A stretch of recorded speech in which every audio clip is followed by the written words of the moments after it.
the story of Canada's opposition leaders. Some voices in politics ring loudest when they're not in power. Jack Layton once wrote in his final letter to Canadians, "Love is better than anger. Hope is better than fear. Optimism is better than despair." He wasn't speaking from a throne, he was speaking from the opposition. And yet, it felt like a prime minister's speech. That's the mark of a great opposition leader, to speak not for themselves, but for a country they're still trying to shape. Let's trace the history of those voices, the visionaries who helped shape and inspire a nation. Some who went on to become prime minister, some were prime ministers who stayed on to lead the opposition after being outvoted, and some who faded away into the annals of history. Here is a look at those who served as Canada's leaders of the opposition. Before Confederation, power was already being contested. George Brown, the fiery founder of the Globe, was a reformer and a tenacious critic of corruption in the old province of Canada. He was obsessed with representation by population and the dream of a united Canada. He clashed constantly with John A. Macdonald, but ultimately helped lay the groundwork for Confederation itself, proving that sometimes the best opposition leader becomes a nation builder without ever becoming prime minister. Alexander Mackenzie wasn't just Canada's second prime minister. He was our first true leader of the opposition in a modern sense. After losing office in 1878, he took his seat across from John A. Macdonald and did something rare in young Confederation. He held power to account not with bluster, but with integrity. As Macdonald rolled out the national policy, tariffs, railways, and deals with industrialists, Mackenzie warned of its long-term consequences. He saw a government growing too cozy with corporate interests and a vision of Canada tilted toward the powerful. In the House, Mackenzie's voice was measured but unwavering. He challenged the misuse of patronage, called out inefficiency, and fought for fiscal responsibility. Where Macdonald dreamed big, Mackenzie demanded accountability. His time in opposition helped define the role for generations to come, not just as a rival voice, but as a democratic safeguard. In opposing Macdonald, Mackenzie reminded Canadians that a government's greatness is measured not only by what it builds, but by how it is challenged. Edward Blake, who led the Liberals in the 1880s, was one of the most intelligent politicians of his day. But brilliance doesn't always win elections. He lost repeatedly to Macdonald and eventually walked away from Canadian politics to sit in the British House of Commons. Yet, in opposition, he laid out a more modern, decentralized vision of Canada that would eventually influence Liberal policy. And then came Wilfrid Laurier, who redefined what it meant to lead from the opposition benches. After his stunning defeat in the 1911 election, brought down by a divisive debate over reciprocity with the United States, many assumed Laurier's political career was over. He was already in his 70s, but Laurier didn't walk away. For the next 8 years, he remained at the helm of the Liberal Party, guiding it through one of the most turbulent chapters in Canadian history. Laurier served as leader of the opposition with the same eloquence, principle, and conviction that had made him prime minister. The country was changing rapidly. Immigration was reshaping the West, industrialization was expanding the cities, and the First World War was testing the very idea of Canadian unity. When Prime Minister Robert Borden introduced conscription in 1917, Laurier took a stand, one that cost him dearly in English Canada. He opposed it, not because he was unpatriotic, but because he understood what it would do to French-English relations. He knew Quebec's resistance wasn't a failure of duty, it was a cry for belonging. He chose national unity over political convenience. Even as his party fractured, many Liberals joined Borden's Union government. Laurier held fast to his principles. He kept the party alive through sheer force of will and unmatched oratory. By the time of his death in 1919, he hadn't just preserved the Liberal Party, he had laid the foundation for its resurgence under a new generation of leadership. Wilfrid Laurier showed Canada that opposition isn't just about critiquing the government of the day, it's about offering a vision, defending principles, and sometimes standing alone in the storm. William Lyon Mackenzie King took on the role of leader of the opposition against Prime Minister Arthur Meighen. and soon positioned himself as the voice of a country recovering from the First World War. King wasn't a firebrand. His style was cautious, measured, and methodical, but he had a deep understanding of Canadian regional tensions and a talent for political compromise, which allowed him to rebuild his fractured party in the wake of the divisive conscription crisis. He became prime minister in 1921, but the 1920s were politically turbulent. Arthur Meighen, twice prime minister and twice defeated, was a formidable debater but lacked Laurier's charm. As opposition leader in the 1920s, he tried to outmaneuver Mackenzie King. Power seesawed between King and Meighen, including the famous 1926 King-Byng affair, where King resigned and Meighen briefly returned, only for King to win re-election shortly after. Meighen's brilliance couldn't overcome his cold image, and he became a symbol of how intellect alone doesn't win the people. Through it all, King was often in and out of the opposition benches, and it was during these times that his quiet mastery of political survival became most apparent. Then came the Great Depression and the rise of R.B. Bennett. In 1930, after nearly a decade of liberal rule, Bennett, newly installed as leader of the Conservative Party, led his party to victory by lambasting King's slow response to the economic crisis. Bennett, with his booming voice and flair for decisive rhetoric, promised action, tariffs, public works, reform, and so King became leader of the opposition once again, now facing an opponent with very different instincts. When William Lyon Mackenzie King lost to R.B. Bennett in 1930, he didn't fade, he sharpened.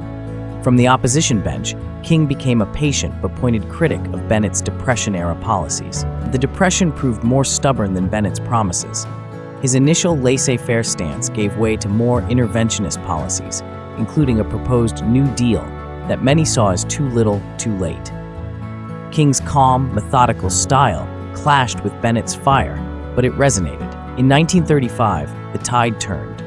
King returned to power in a landslide, ending Bennett's one-term government. The roles had flipped again. Bennett, now the leader of the opposition, found himself outmatched by King's political resilience and the public's hunger for stability. Still, Bennett roared. He condemned King's cautious approach to recovery, pushed for imperial unity, and warned against creeping socialism. Yet his speeches, eloquent and intense, often felt out of step with a country hungry for quiet stability, not confrontation. By 1938, disillusioned and increasingly isolated within his party, Bennett stepped down. Not long after, he left Canada altogether, retreating to Britain, where he would live out his final years as Viscount Bennett, the only former Canadian Prime Minister to not be buried in Canada.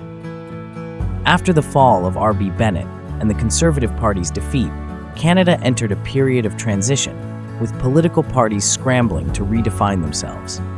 Bennett's inability to handle the Great Depression and his subsequent resignation in 1938 left the Conservative Party fragmented. This created an opening for new opposition figures who sought to fill the leadership vacuum. The period from Bennett's departure to the rise of John Diefenbaker was marked by a series of leaders and failed attempts to lead the country's opposition. One significant figure in this period was William Earl Rowe, a vocal critic of Bennett's leadership and a force for change within the Conservative Party. Rowe, a businessman turned politician, sought to bring the Conservative Party away from Bennett's traditionalism and toward a more progressive and populist approach. He advocated for reforms aimed at improving the lives of ordinary Canadians, particularly farmers, through policies on agricultural and economic modernization. However, Rowe struggled to unite the fractured party, and his leadership failed to gain substantial traction, eventually leading to his fall from the national stage. Despite his limited success, Rowe's brief leadership symbolized the struggle within the Conservative Party to regain relevance after Bennett's exit. Following Rowe's tenure, the Conservative Party continued to face instability in the opposition. It wasn't until John Diefenbaker emerged as the leader of the Progressive Conservatives in 1956 that the party found its new direction. Diefenbaker was a charismatic and dynamic opposition leader who brought a fresh populist energy to the Conservative ranks.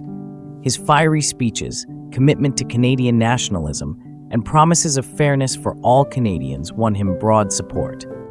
Diefenbaker's rise to leadership marked the beginning of a new era for the Conservative Party. He understood the mood of the nation, appealing to Canadians who felt disenfranchised by the political elite and the growing liberalism of post-war politics. While his rise to power was due to his internal party campaigning, it wasn't without fierce competition from figures like Rowe, who continued to represent the old guard. However, Diefenbaker's ability to energize Canadians ultimately helped propel the Progressive Conservatives back to power. Under his leadership, the party challenged the Liberals more effectively than ever before. Diefenbaker's staunch advocacy for Canadian independence and his populist message appealed to voters from a wide range of backgrounds. His leadership was instrumental in shifting the political landscape, and his 1958 landslide victory in the federal election is a testament to the power of his leadership and ability to unite the opposition. The post-war years ushered in a new kind of politics in Canada, less imperial, more modern, and increasingly focused on defining our place in the world. After Louis St. Laurent's Liberal government fell in 1957, the Conservatives under John Diefenbaker swept to power. And in the opposition, a quiet intellectual emerged, Lester B. Pearson, former diplomat, Nobel Peace Prize laureate, and now Liberal leader. Pearson didn't wield populist fire or bombastic speeches. His strength was vision, diplomacy, and patience. As leader of the opposition from 1958 to 1963, he faced a towering challenge: how to rebuild a party that had been completely rooted. Pearson had just taken the helm and was left with little more than a decimated caucus and his wits. But Pearson endured. He hammered Diefenbaker on his erratic economic management and failure to respond to shifting Cold War realities, especially the cancellation of the Avro-Arrow and the messy debate over accepting American nuclear weapons. Pearson's steady, centrist approach gradually earned Canadians' trust. In 1963, he led the Liberals back to power, offering a vision of Canadian nationalism rooted in peacekeeping, bilingualism, and universal health care. Then came Robert Stanfield, the best Prime Minister Canada never had. A former Nova Scotia Premier and leader of the Progressive Conservatives, Stanfield served as opposition leader from 1967 to 1976. He faced Pierre Trudeau at the height of Trudeau-mania, no easy feat. But Stanfield was steady, principled, and humane. He supported bilingualism, was cautious but not reactionary on national unity, and offered thoughtful, moderate conservatism. Stanfield's greatest hurdle wasn't policy, it was perception. He lacked charisma, and in the television age, that mattered. A fumbled football on camera became the metaphor for a career spent being underestimated. But in the Commons, he was respected. Even Trudeau, his ideological rival, called him one of the most decent men in politics. He didn't win power, but he left a legacy of civility and principle. Joe Clark followed, taking the Progressive Conservatives into the 1979 election and narrowly defeating Trudeau. But his minority government collapsed within months, and in 1980, he returned to the opposition. As leader from 1980 to 1983, Clark struggled to control an increasingly restless party, yet remained a thoughtful voice on economic issues, energy policy, and federalism. Though mocked as Joe Who, he was earnest, intelligent, and deeply committed to Canada's parliamentary democracy. By the time Brian Mulroney took over the Progressive Conservatives in 1983, the party was hungry for victory. As leader of the opposition, Mulroney took on Trudeau and then his successor, John Turner. Mulroney was no Stanfield. He was ambitious, charismatic, and ruthless when necessary. He understood the mechanics of power and the emotions of politics. Mulroney's time in opposition was short, just over a year, but critical. He rebuilt the Tory coalition, reached into Quebec, and presented himself as a serious national alternative. His performances in the 1984 campaign debates, where he famously chastised Turner for rubber-stamping Trudeau's patronage appointments, sealed the deal. That election wasn't just a victory, it was a landslide. Mulroney's time as opposition leader had laid the groundwork for one of the largest mandates in Canadian history. From Pearson's quiet rebuilding to Mulroney's tactical brilliance, the opposition during this era wasn't just a waiting room for power. It was a crucible, a place where new ideas were tested, where parties were redefined and where Canada's political soul was debated, reshaped, and ultimately renewed. After Brian Mulroney swept to power in 1984, the Liberal Party was left stunned and scattered. Their new leader, John Turner, had barely taken the reins when the Red Wave collapsed. As leader of the opposition from 1984 to 1990, Turner faced an uphill battle, not just against Mulroney's enormous majority, but against the memory of Pierre Trudeau, whose long shadow still loomed over the party. Turner was experienced and principled, but seemed out of step with the moment. He struggled to present a compelling alternative. Still, Turner fought on, challenging Mulroney over the Canada-US Free Trade Agreement, which became a defining issue of his tenure. In 1988, he framed the election as a battle for Canada's sovereignty. Though he lost, he galvanized national debate like few opposition leaders ever have. In 1990, a new Liberal leader arrived, Jean Chrétien, a political bruiser from Shawinigan with a populist touch and decades of cabinet experience. Chrétien took a more grounded approach in opposition. He zeroed in on the unpopularity of the goods and services tax and the deepening national divisions over constitutional reform. Mulroney's second term saw the failure of the Meech Lake Accord, followed by the Charlottetown Accord, attempts to bring Quebec formally into the constitutional fold. Chrétien opposed both on grounds of national equality and balance. His time as opposition leader from 1990 to 1993 was defined by his ability to read the country's mood. Weary of constitutional wrangling, worried about economic recession, and ready for change. Then came 1993. Mulroney resigned and Kim Campbell briefly took over. But the Progressive Conservatives were annihilated at the polls. The Bloc Québécois surged in Quebec. The Reform Party exploded in the West. And Chrétien, he won a commanding majority, ending his opposition years and beginning a new Liberal era. In this fractured new parliament, it was Lucien Bouchard, former Tory cabinet minister turned Bloc leader, who became leader of the opposition. For the first time, a sovereigntist party held that title. From 1993 to 1996, Bouchard used the role to articulate Quebec's grievances and lay the ideological groundwork for the 1995 referendum. It was an unprecedented moment. The official voice of Parliament's loyal opposition was now questioning the very unity of the country. After Bouchard left to become Premier of Quebec, the job passed briefly to Michel Gauthier and then to Gilles Duceppe. But the mantle of national opposition shifted again in 1997 when Reform Party leader Preston Manning became opposition leader.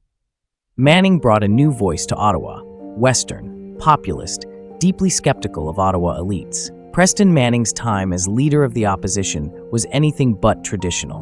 From 1997 to 2000, he led a party still finding its feet in the national spotlight.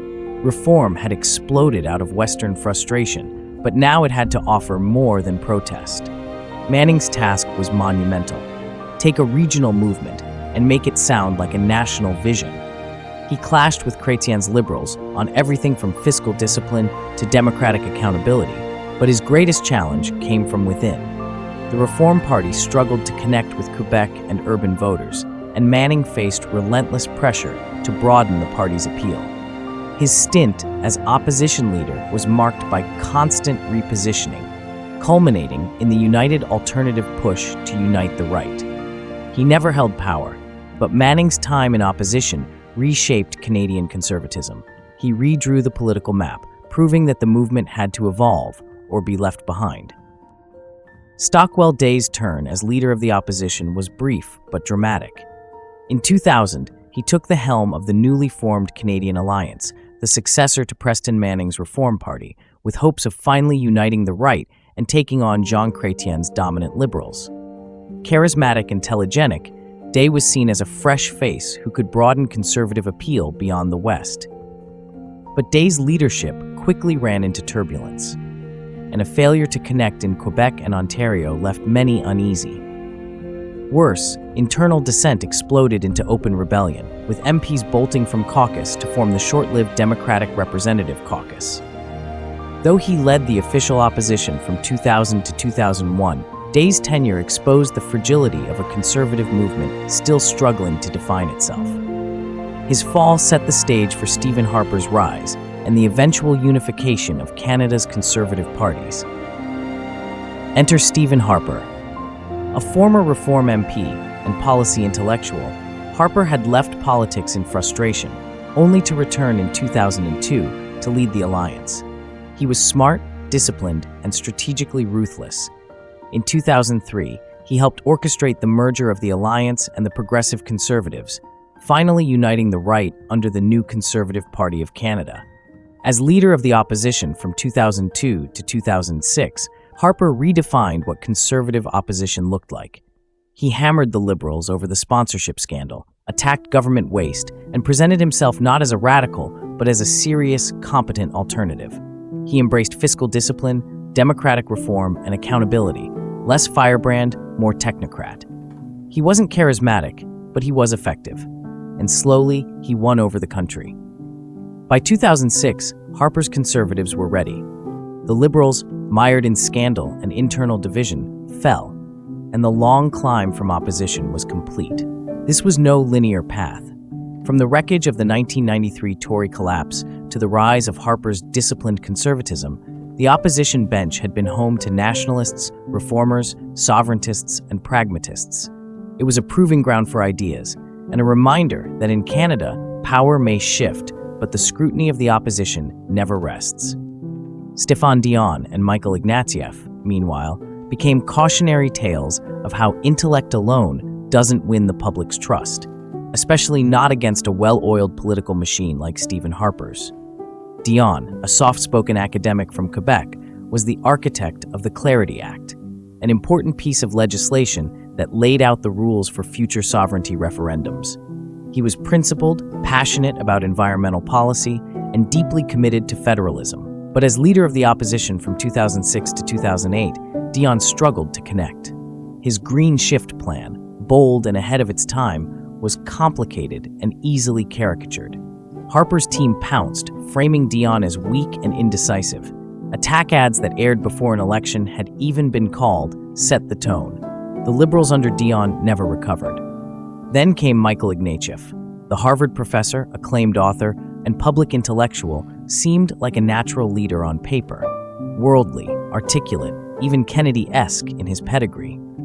But politics isn't fought on paper.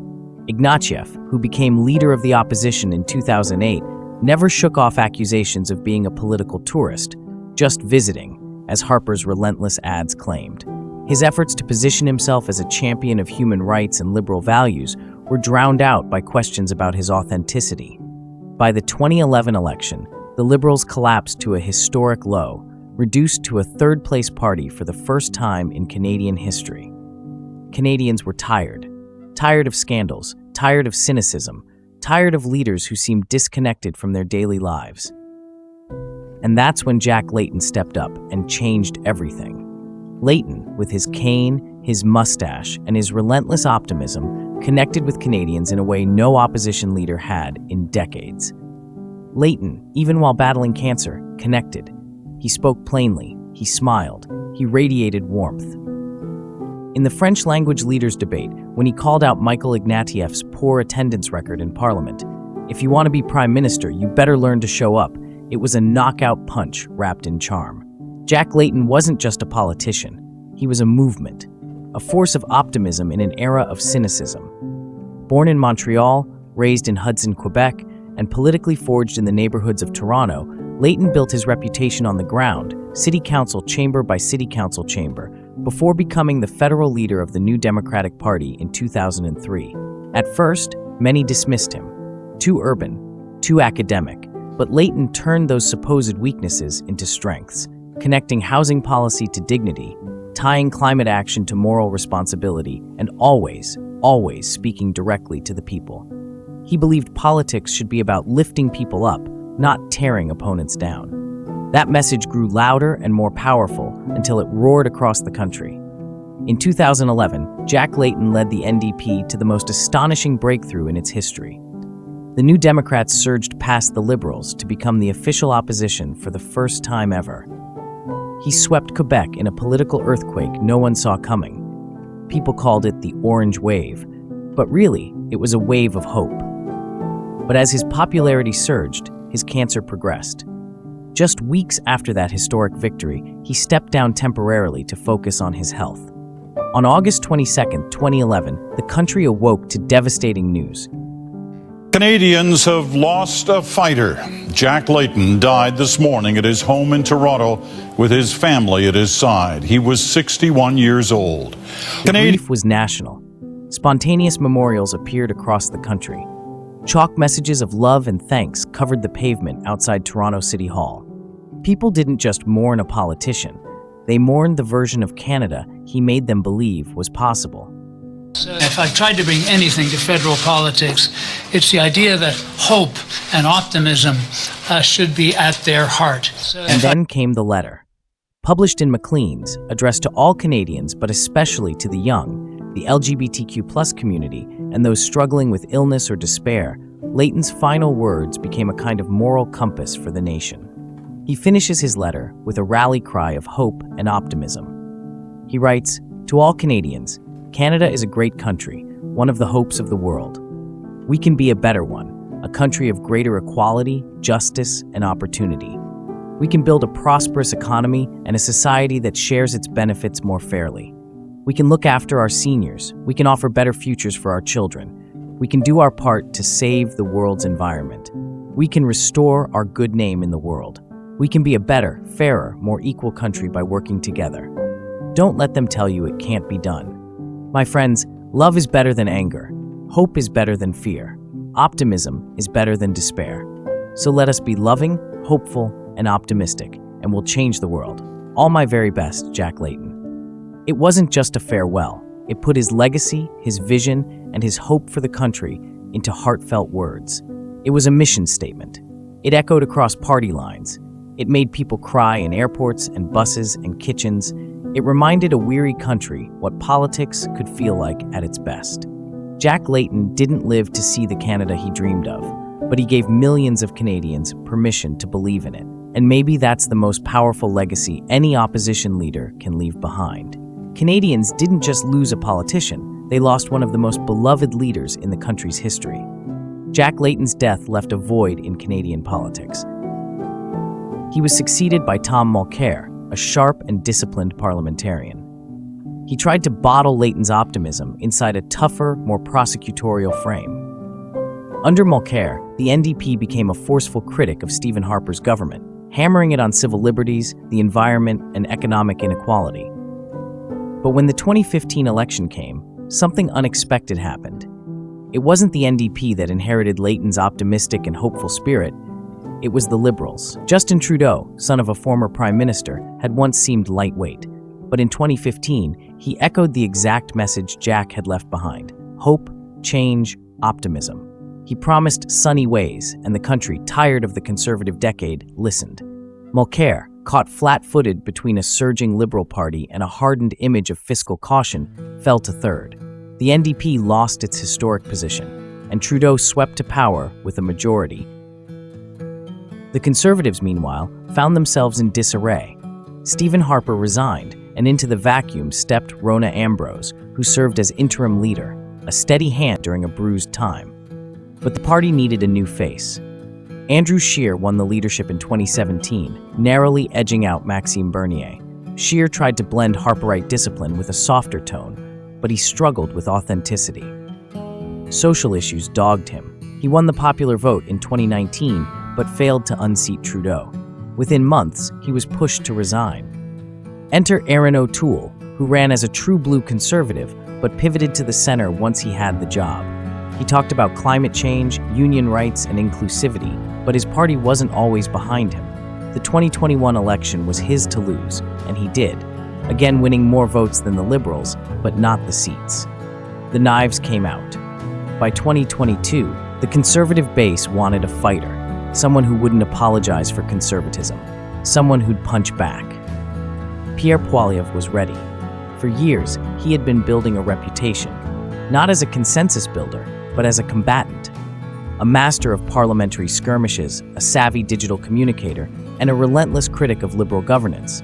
While others offered grand visions, Poilievre offered rage wrapped in reason. Not hope, but harnessed frustration. He didn't try to emulate Justin Trudeau's optimism, nor did he seek to rekindle the spirit of Jack Layton's compassion. Instead, he promised clarity in a time of confusion, certainty in a time of exhaustion. He named villains, gatekeepers, elites, the Bank of Canada, the media, and he promised liberation from them all. Housing prices, he'd open up land and remove red tape. Inflation, he'd axe the carbon tax and end what he called financial vandalism at the Bank of Canada. Bureaucracy, he'd cut it fast. In every message, he drove home the same themes. Government is broken, and he's here to smash the locks off the doors. Online, he dominated. Crisp videos, sharply worded slogans, a populist tone that married economic grievance with cultural resentment. His supporters saw him as fearless, finally someone who would say what others wouldn't. To his critics, he was cynical and divisive. But either way, no one could ignore him. In Parliament, he was relentless. Day after day, he hammered the Trudeau government on ethics, housing, on affordability, on leadership fatigue, and it worked. His pressure campaign wasn't just political theater, it helped drive results. In early 2025, after a bruising few years and sagging public support, Justin Trudeau stepped aside, announcing he would not seek re-election. It felt like a victory for Poilievre, a vindication. But what should have been his coronation wasn't. Because as the campaign unfolded, Canadians weren't just angry, they were anxious, tired of chaos, tired of confrontation. And into that void stepped Mark Carney, with a different tone, a different tempo, one that said, "You can be frustrated, but you don't have to be furious." Poilievre had mastered opposition, but governing requires more than critique. Another Liberal victory in Canada, and this is what a lot of you in Ottawa are talking about. Not the stunning loss for the Conservatives, favoured to win the whole thing just weeks ago, but the shocking upset for Conservative leader Pierre Poilievre, who had held the local riding of Carleton since 2004. After losing his seat, Pierre Poilievre won't be returning to the House of Commons for now, but he says he wants to keep his job. Our Conservative caucus and I will be holding the government to account on behalf of the millions of Canadians who believed in the message of change. Poilievre's Conservatives made significant gains, getting the biggest share of the popular vote in the history of the modern party formed in 2003. But it wasn't enough, thanks in part to the collapse of the NDP. We have to learn the lessons of tonight so that we can have an even better result the next time the Canadians decide the future for the country. I think Pierre still very much enjoys the broad, deep support of Conservative Party members to stay on. And I don't think there's going to be a move in that caucus to quickly oust him like you saw with Aaron O'Toole. And now, with his loss, and the stunning reality of losing even his own seat, the question isn't just whether Pierre Poilievre can lead the Conservative Party again. It's deeper than that. It's whether the kind of politics he championed, angry, divisive, and relentlessly adversarial, still has a place in the Canadian imagination. For years, Poilievre had been the voice of frustration, but frustration alone doesn't build, it breaks. And in the end, Canadians didn't just reject his policies, they recoiled from his tone, from the sense that politics had become a zero-sum game, that opponents were enemies, that compromise was weakness, that hope was naive. Because Canadians remember another voice, one that also rose from opposition, but chose a different path. Jack reminded us that the role of the opposition isn't just to tear down, but to lift up. Not only to critique what is, but to imagine what could be.